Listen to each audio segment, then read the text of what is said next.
मधुमक्षिका पालन उद्यान, प्रशिक्षण केंद्र तसंच बसवंत फळ प्रक्रिया उद्योग हे शेतीपूरक उद्योगांचे खरोखरच आदर्शवत उदाहरण असून या माध्यमातून शेतकरी बांधवांना विकासाची एक नवी दिशा मिळत आहे। अशा शेतीपूरक उद्योगांना शासन स्तरावर पाठबळ देऊन चालना देणार असल्याचं प्रतिपादन राज्याचे कृषी आणि माजी सैनिक कल्याण मंत्री दादा भुसे यांनी केलं।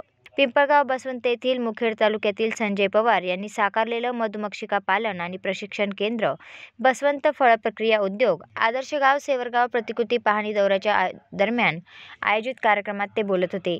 यावेळी जिल्हा परिषद अध्यक्ष बाळासाहेब क्षीरसागर, परिवीक्षाधीन उपजिल्हाधिकारी पूजा गायकवाड, जिल्हा अधीक्षक कृषी अधिकारी संजीव पडवळ, उपविभागीय कृषी अधिकारी डी.जी. वाघ, तालुका कृषी अधिकारी बी.जी. पाटील, निवासी नायब तहसीलदार कल्पना निकुम, निफाडचे पोलीस उपनिरीक्षक व्ही.बी. निकम, व्ही.के. राठोड, पोलीस उपनिरीक्षक पुंडलिक पावशे, मधुमक्षिका पालन उद्यान आणि प्रशिक्षण केंद्राचे कार्यकारी संचालक संजय पवार, राहुरी कृषी विद्यापीठाचे माजी कुलसचिव डॉ. बी.बी. पवार आदी उपस्थित होते। तसंच निफाड तालुक्यातील उगाव येथे मधुकर गवळी यांनी ॲग्रो मॉलचं उद्घाटन यावेळी कृषीमंत्री दादा भुसे यांच्या हस्ते करण्यात आलं।